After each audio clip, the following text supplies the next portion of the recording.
Hey guys, this is Drew from How Was Movies, and today we'll be doing the fourth ever live How Was It podcast. Joining me today, like always, we got Ryan. Ryan, how's it going?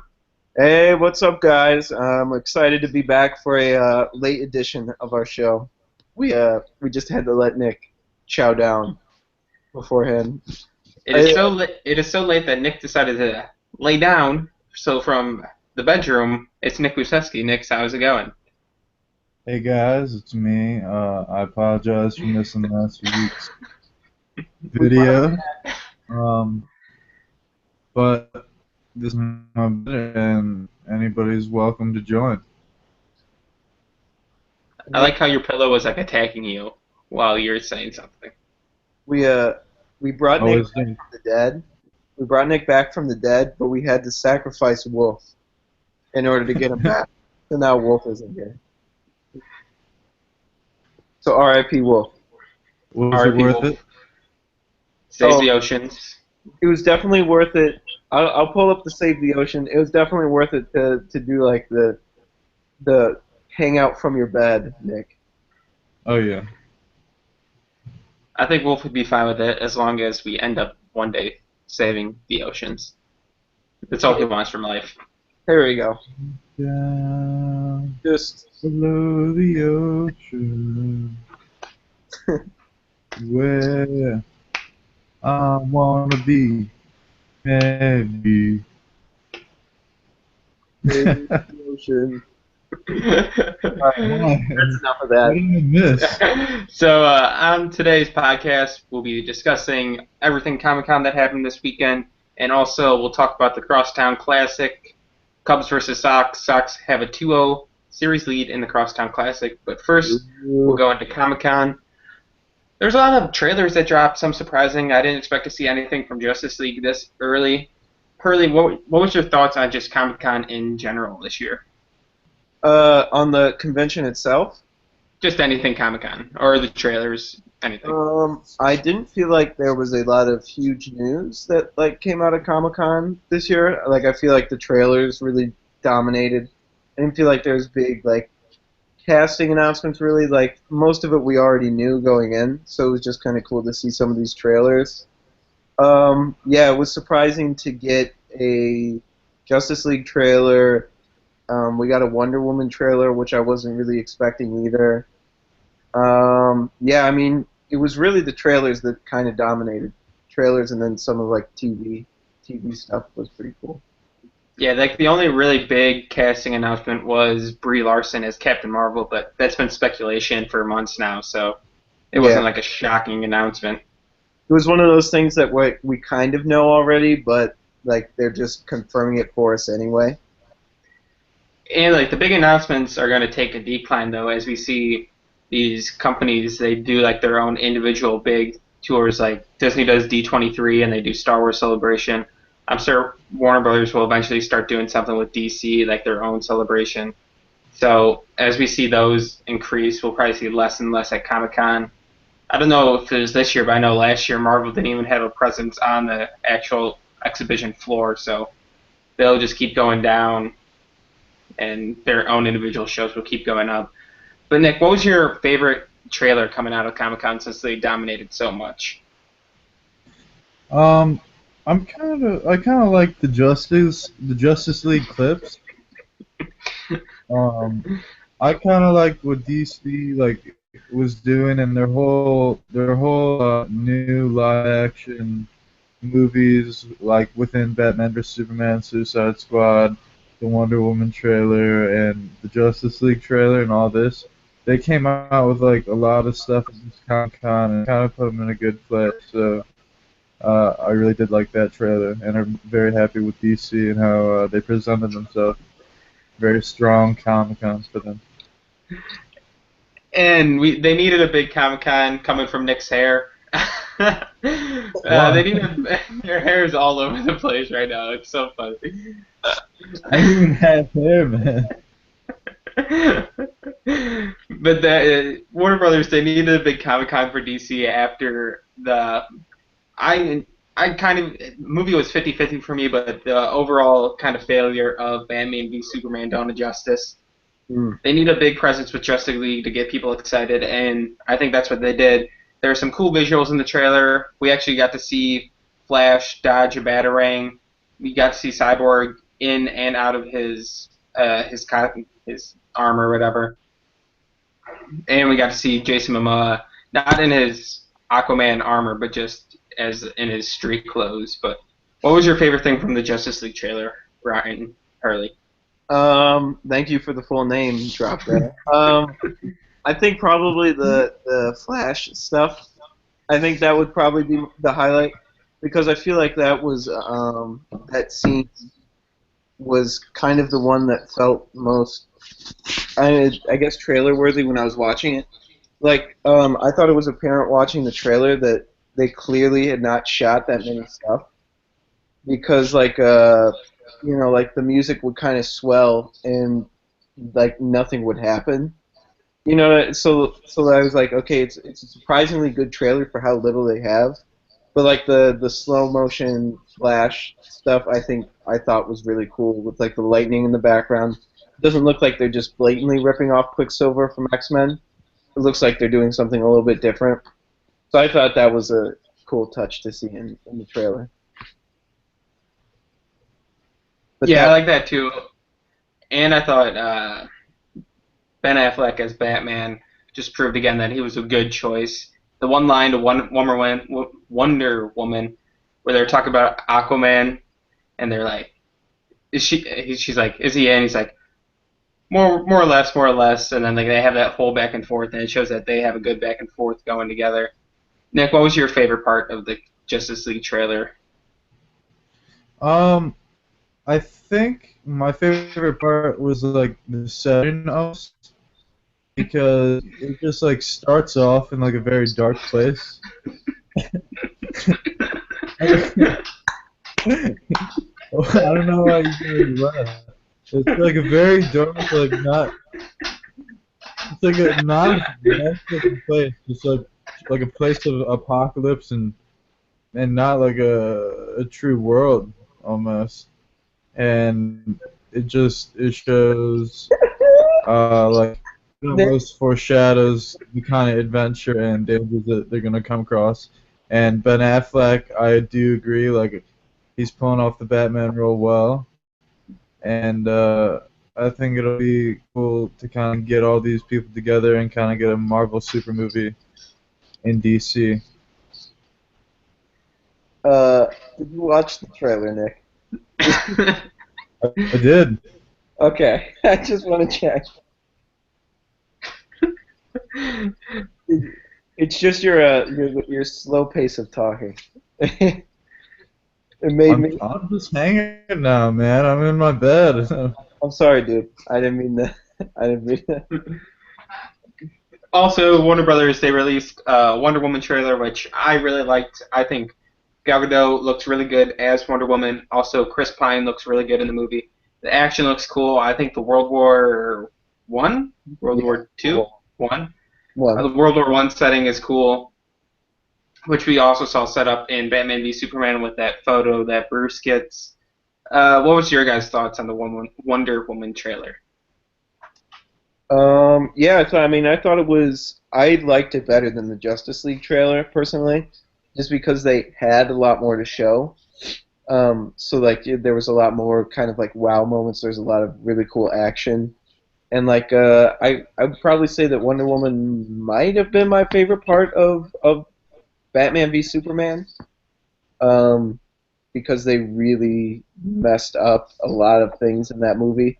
But I felt like, and she was tacked on for sure. But I feel like she did a really good job, and I think she's got a great Wonder Woman in her. So, and I think this movie looks great too. Nick, how are you feeling about the Wonder Woman trailer? No comment. Not talking about it. Okay. You don't have to talk about it if you don't want to. I don't see it. Hey, buddy. Hey, at least you admit to it. I So saw the now, other one. uh, the third DC trailer that Warner Brothers released was not the Justice League, the Suicide Squad trailer. which I think this probably is my least favorite trailer that they released for Suicide Squad yet. I felt like the audio cues were like really off in the trailer, and it kind of just felt like they were just showing stuff to kind of show off the songs they had made for it. And we're a week out from the movie. We didn't need to see any new footage, and I didn't really even want to watch the trailer because I didn't want to see anything else, but I did for this. But what was your guys' thoughts on it? Yeah, the same. I have the same feeling. Those two trailers that they already released, I was really in for anyway.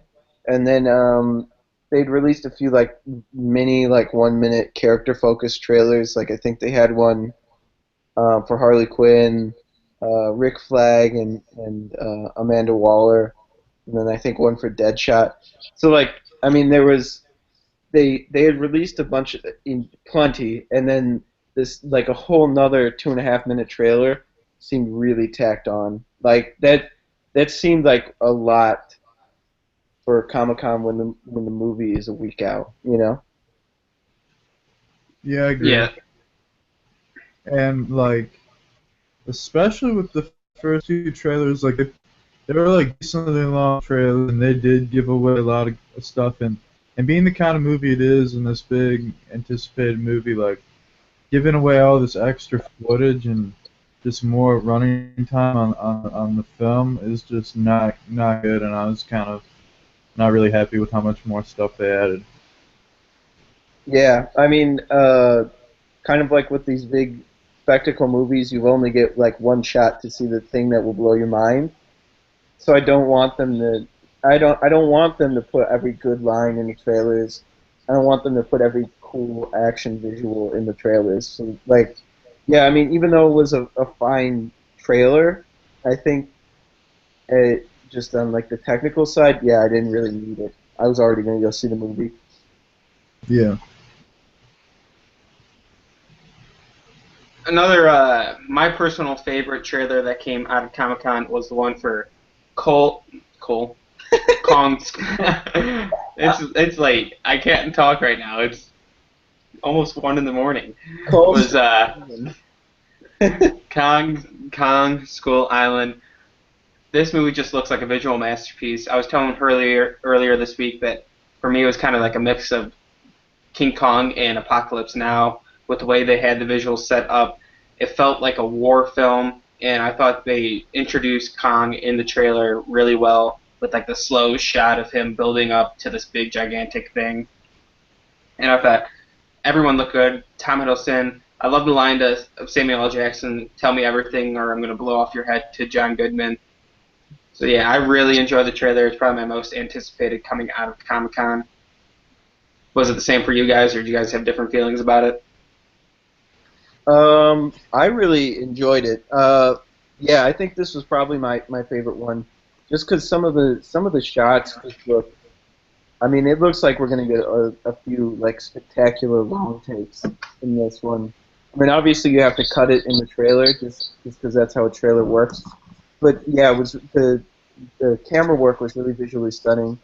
I mean, how can you not be excited for like a movie with Tom Hiddleston, Brie Larson, Samuel L. Jackson, Corey Hawkins, Toby Kebbell, Jason Mitchell, John Goodman, John C. Riley. Like I mean, that's a stacked cast. Who's directing Kong again? I Um, feel like it was someone big. it's Jordan Vogt Roberts. You're like audio cut out. I didn't hear what you said. His name is Jordan Vogt Roberts. Sorry if I pronounced that wrong, but he directed Kings of Summer, which was Uh, which was an independent film a few years back. So they're doing the thing that they did that they've been doing now, where they take indie directors, and they give them a big budget after a few movies. But I think, I mean, this looked really visually stunning. So I feel like this could be a good mix of his background and the studio involvement. how were you feeling about the Kong Skull Island trailer, Nick? Um, I saw it. It looked pretty awesome. It looked like they were using a good balance of like practical effects and CGI. Like a lot of that looked like real and nice.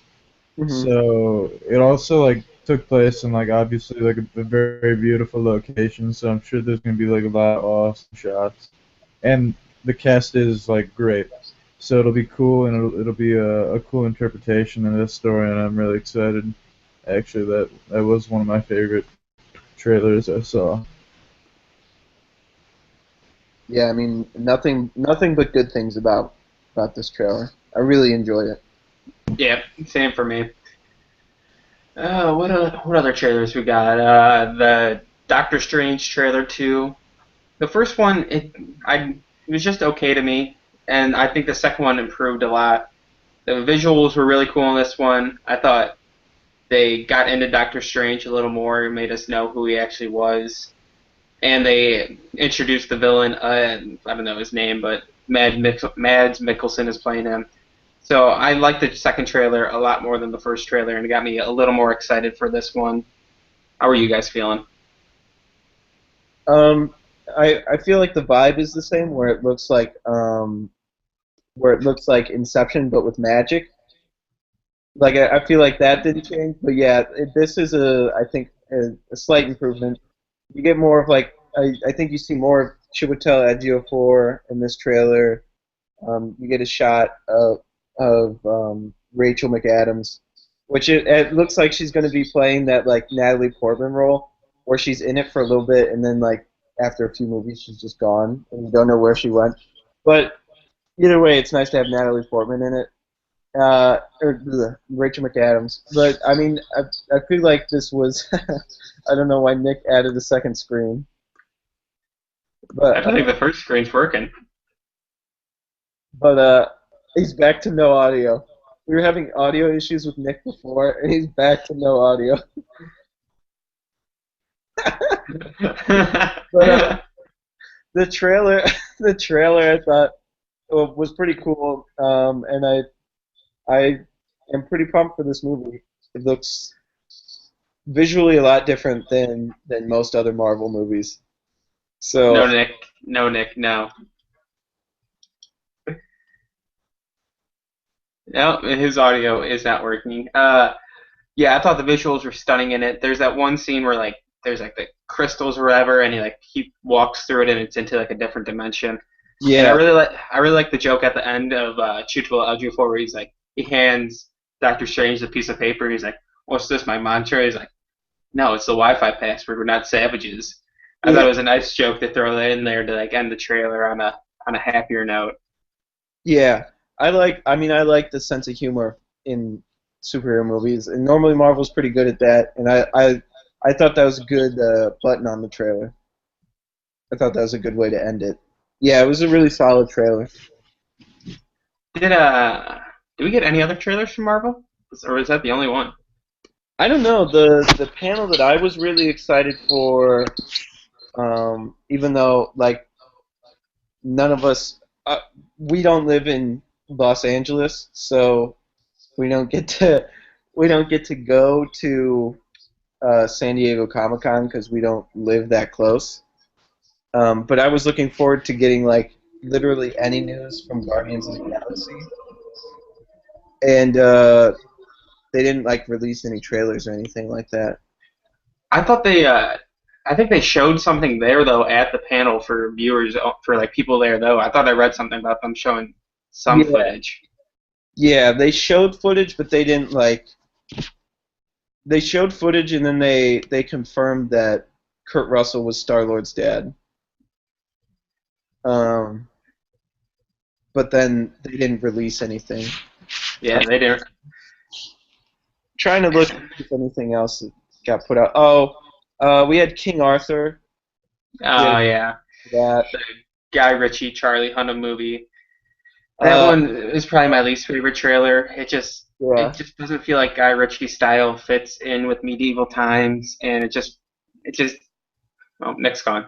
Nick's It phone just is felt down. like it just didn't feel right. It felt like it didn't fit. It felt like people were like cosplaying medieval times, but they're still present characters.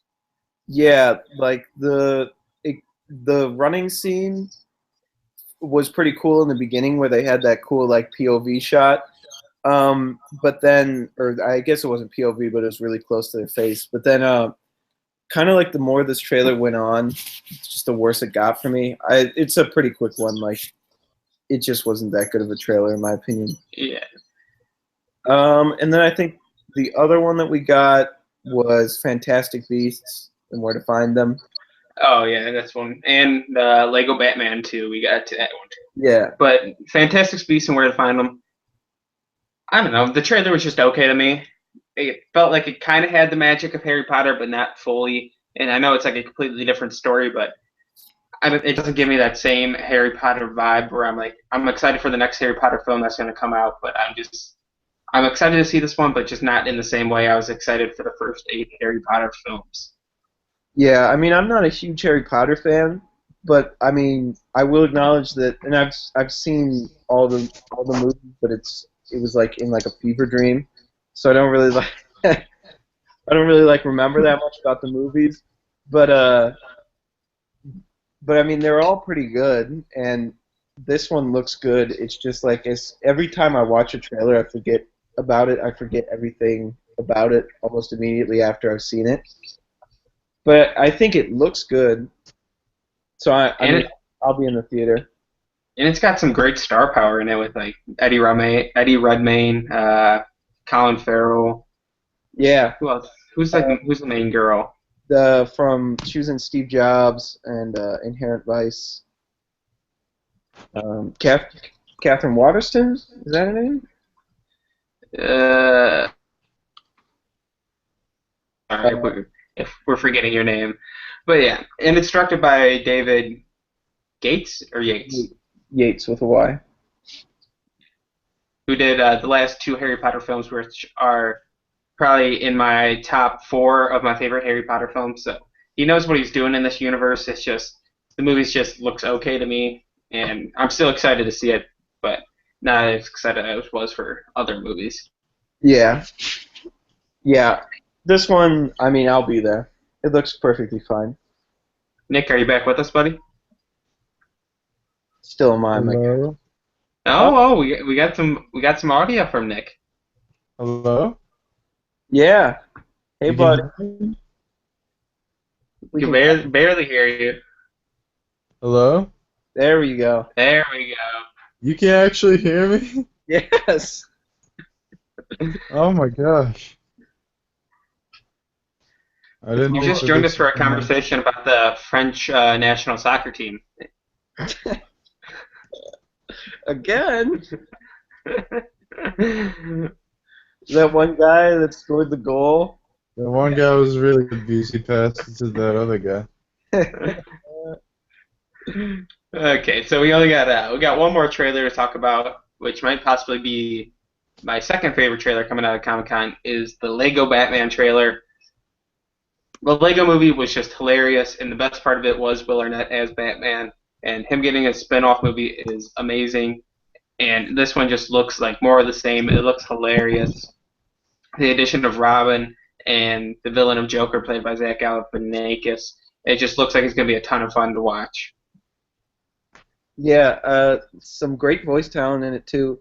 Like you said, Will Arnett returning, Ray Fiennes as Alfred, Michael Cera as Robin, Zach Galifianakis as Joker.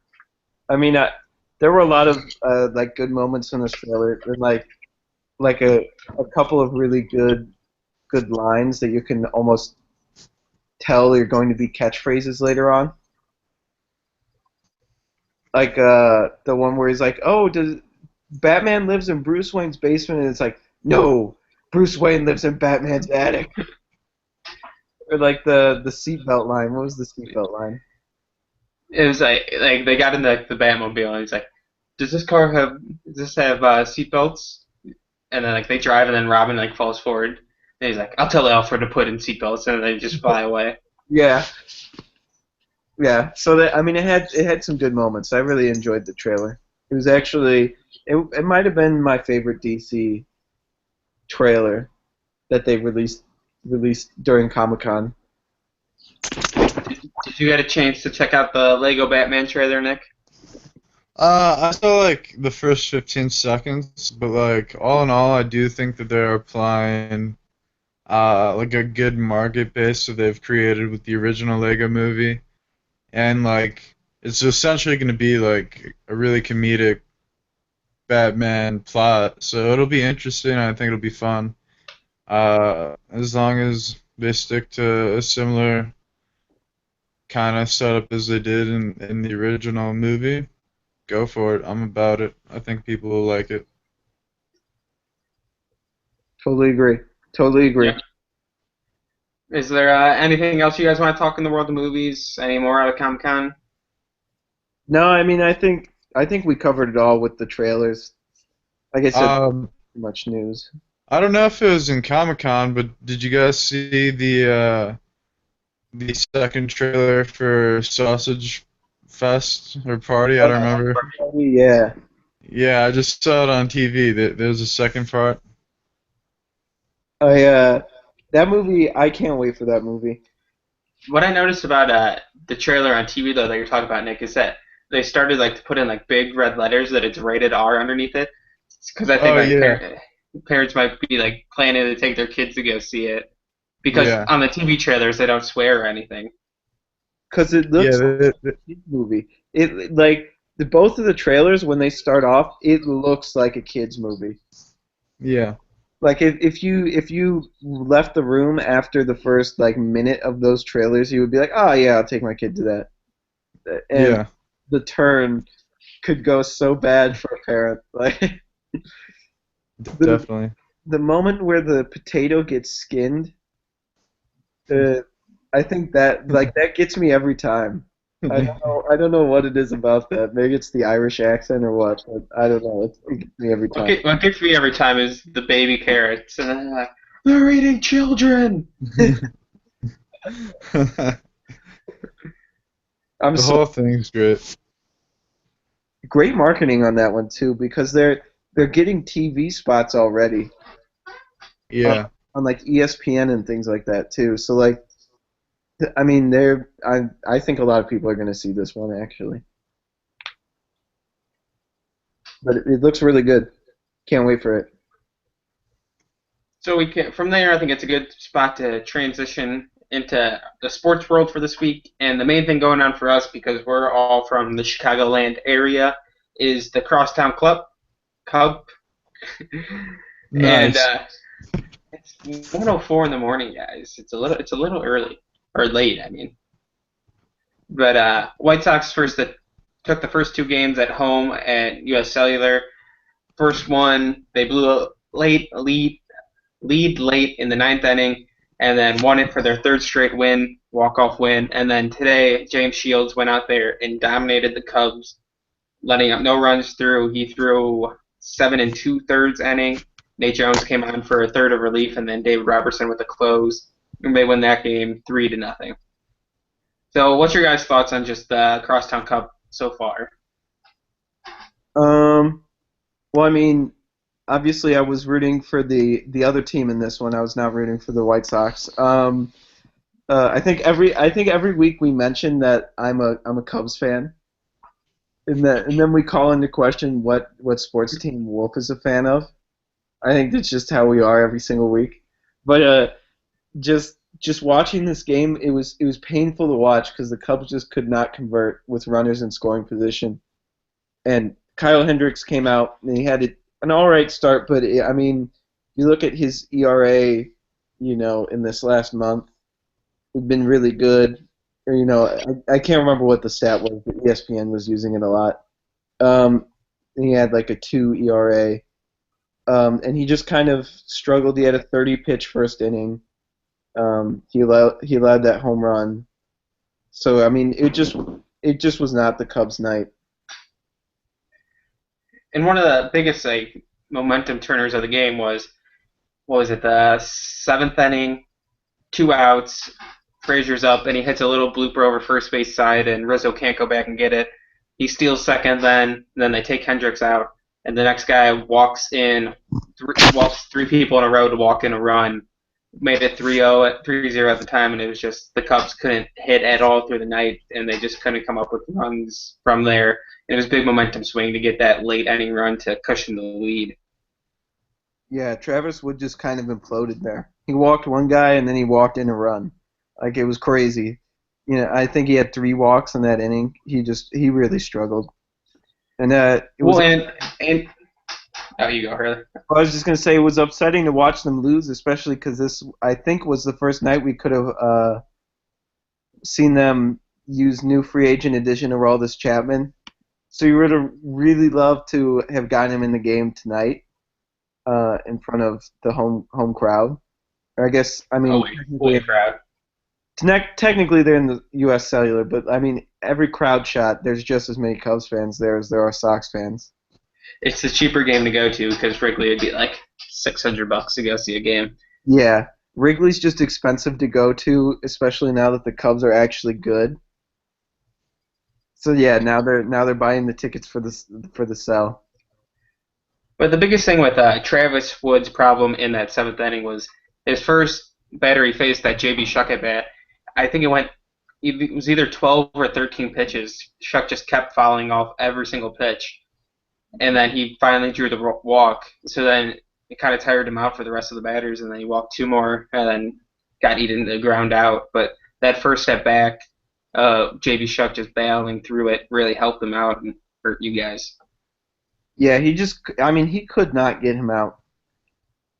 It was really frustrating too because I think before the trade for Chapman, I think their whole conundrum was, well, we've already got a left-handed guy that we feel like we can go to with Wood out of the bullpen.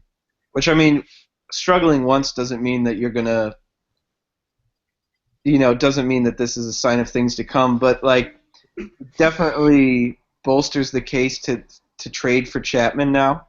You know, I like if mean, he also throws like what was it since 2010 or something? He has like the most 100 plus mile an hour balls thrown by like 900 or 1,000 pitches.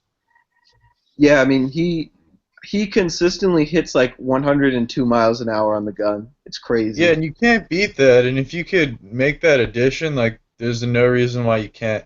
And they didn't lose any like current talent, which helps, but like sure they did give up some big prospects for it, but like they're making a move because they know their season goal, and I respect that. But I think the Cubs' losses, especially the last 2 days, also reflects on pitching like pretty well. Like the Cubs had like the one of the best pitching rotations, like lowest ERA, like a 1 ERA for a long time. Basically, a couple weeks before the All-Star break, they were like still going hot, and then at that point, they kind of just like got into a slump, and Jake Arrieta showed that like he was an immortal, and all these guys started breaking down, and going into the All-Star break, they were really, really cold, and I think they're still a little bit cold. They're playing a little bit better, but uh, es- especially tonight, like we just got out pitched, and there's games where batters can't bat, but like when it comes down to it, I just think that the Sox are having the more reliable and warm pitchers in this classic so far. Yeah, well, I mean the thing about the Crosstown Classic is like you can just throw the records out on both sides. I mean it's like when the Cubs play the Cardinals too. Like uh, no matter which team is better, um, both teams have a shot, and like because both teams I get up for this game, so I think you're definitely seeing that with the White Sox. Like the Cubs right now have the best record in baseball. Um, the Sox are fighting to get to 500. They're at They 5 are now. they are 500 now. Now they were at game time fighting to get 500. So I think the game meant maybe a little bit more to the White Sox. The White Sox just love beating the Cubs anyway. So I'm not 100% surprised to see the Cubs losing some games in this series. I'm just hoping we can get one because I think we can both agree, or we could all agree that the White Sox are not the better team of the two. I agree. Like, come But on, with you know. but with this win, it guarantees that the Crosstown Cup is coming back to the South Side. You had 3 years in a row, we won it. you had Justin Morneau playing DH tonight. What the Yeah, he hell did. was that? You had Justin Justin Morneau. Renault. Hey, he's hitting like 250 in his 10 games he's played. He hasn't He's been terrible, playing in but like 3 years. he's honestly terrible. But He's awful. Oh, or like JB Shuck. I mean, he did it. That was a great at bat. I'd never heard of the man before tonight. he's actually been having a decent season because he, at the beginning of the year he was down and up between Charlotte and the main roster, but since Austin Jackson went down with injury, he's been up for like 2 months now, and he's been playing solid defense out there in center. And his bat's been it's not been like crazy hot, but it's been decent. He's a good 7 spot in the lineup. So he's been playing. It's not like crazy, but he's been playing pretty good. And he scored the game-winning run yesterday to win the game after a leadoff single in the bottom of the ninth, big leadoff single. He's really worked out for the Sox. We'll probably never see him again after this year. Yeah, probably not. They'll probably sign like three more veterans that just haven't been relevant in a couple of years, and they'll replace him.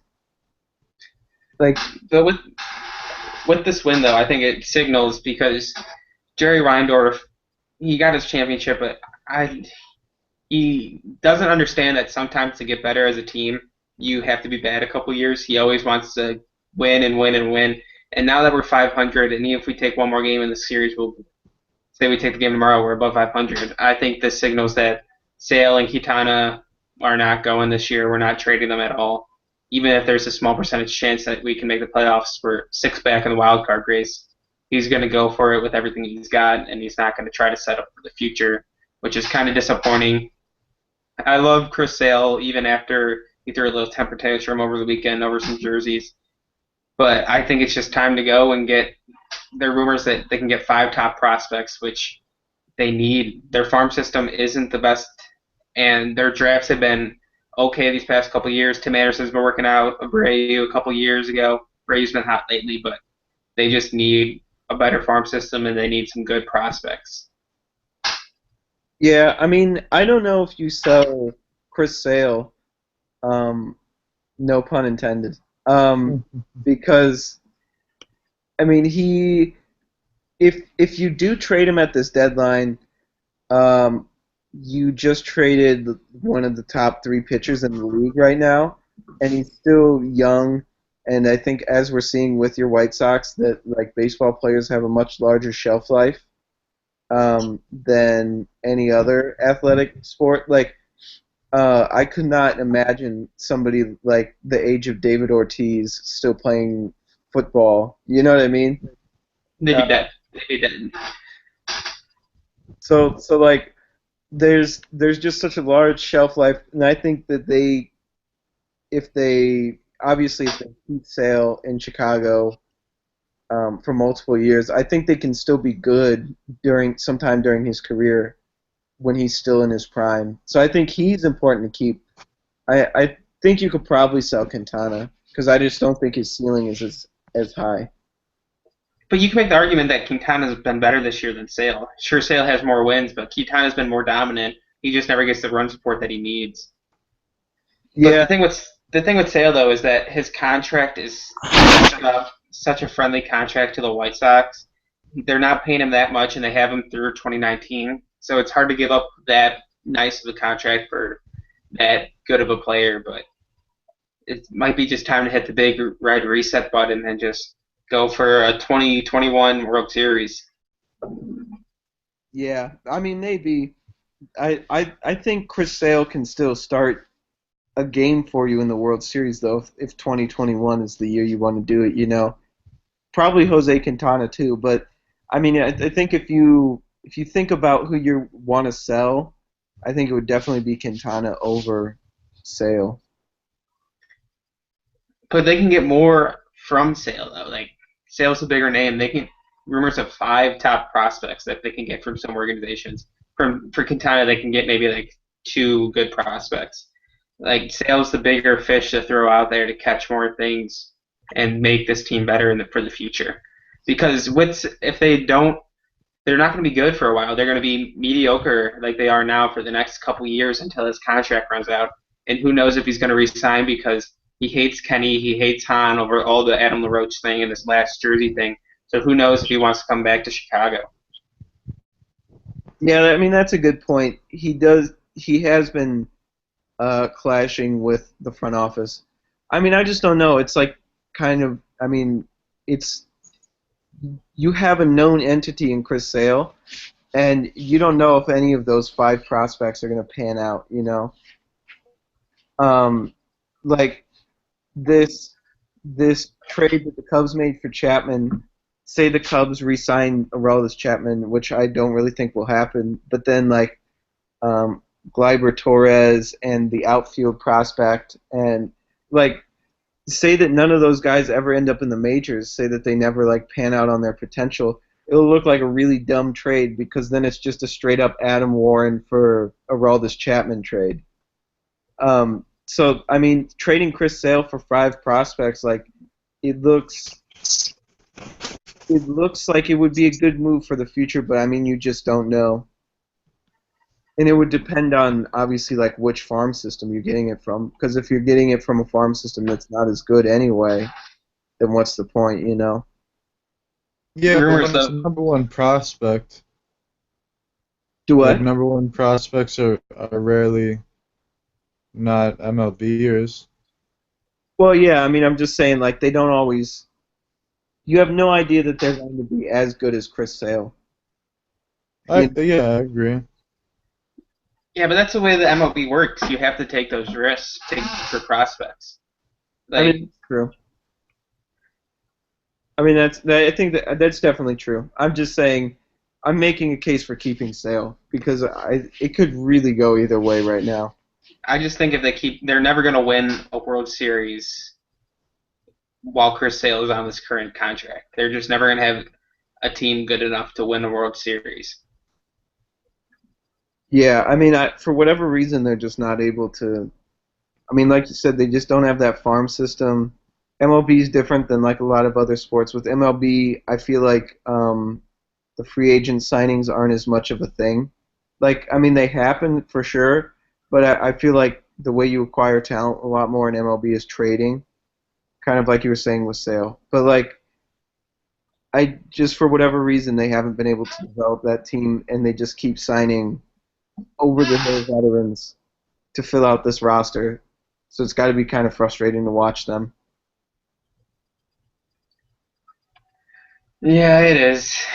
I'll always say that White Sox are because when the Cubs are bad, they're just plain bad, and they'll just lose games. But when the White Sox are bad, they find ways to lose games, and it's so frustrating to watch the White Sox play. Like in this past week and a half, they've blown 3 3-run leads in the ninth inning, and they won 2 of those games at least, but they lost one. And oh no, they blew 4 3-run leads, and they lost 2 of the games and won 2 of them. Wow.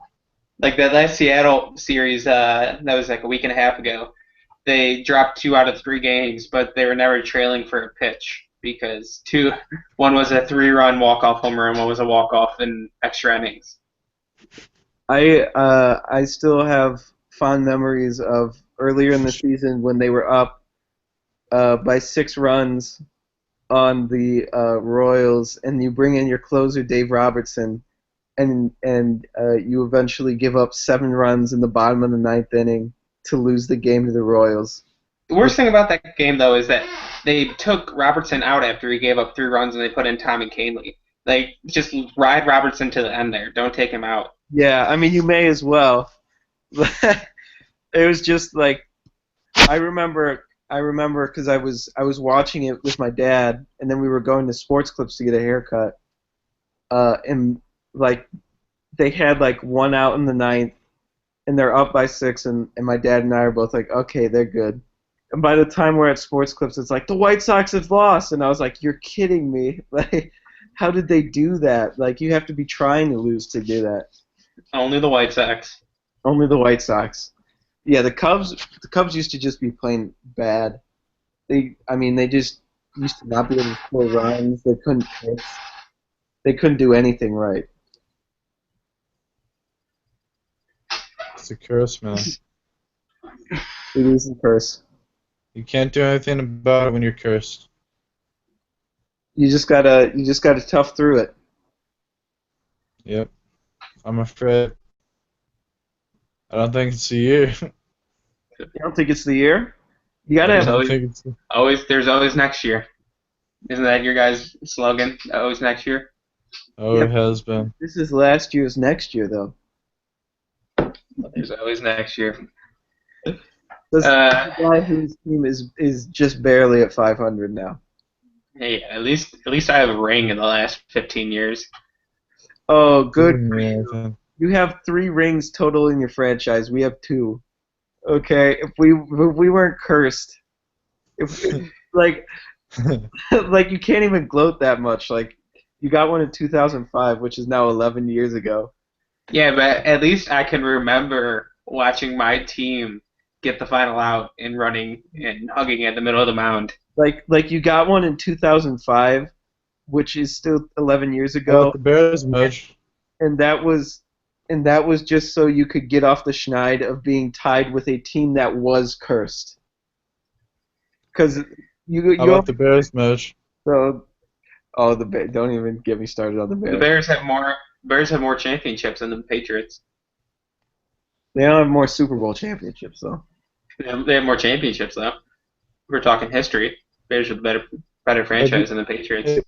have you seen him win a championship match? Hey Nick, who did the '85 Bears beat in the Super Bowl?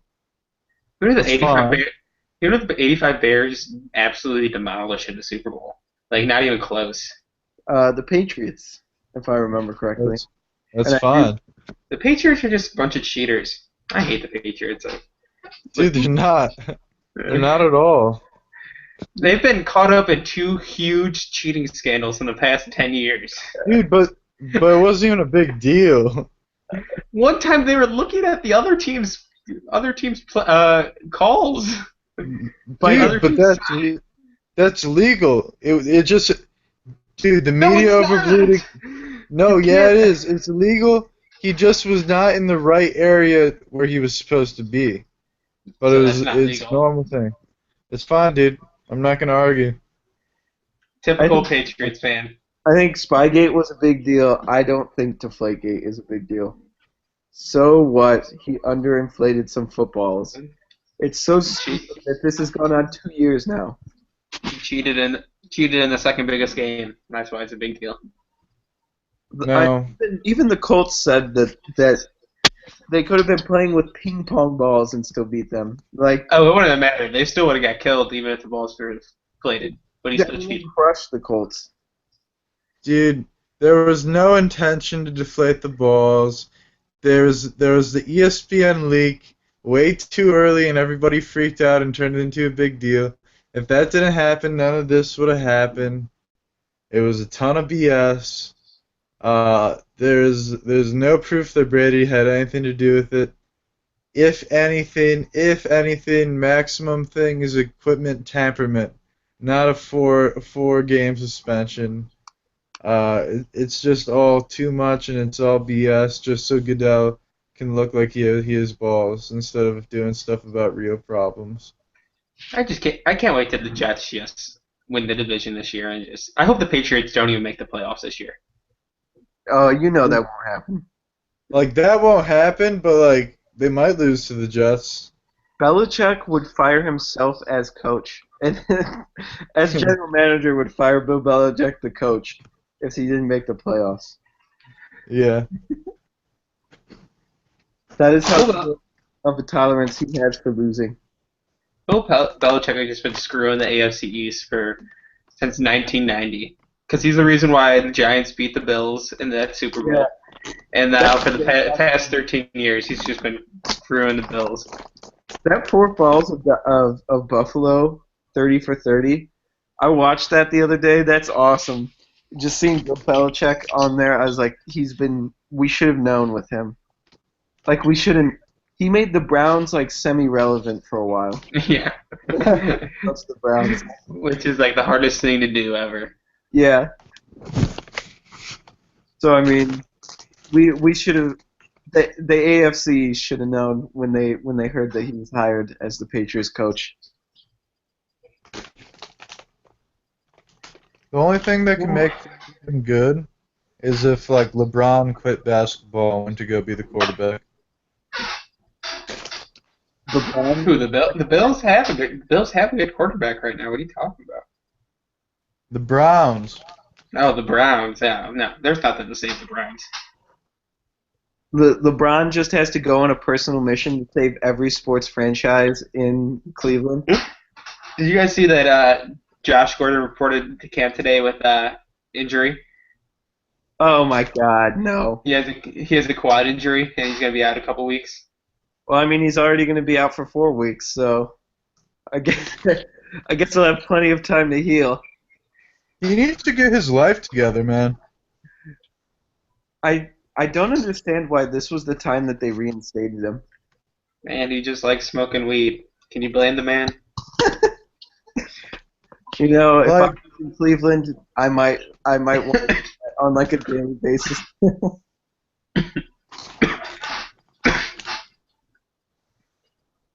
Oh, poor Josh Gordon. Is there anything else you guys want to talk about? I don't know. No, I think we covered most of it. Nick, do you have anything? I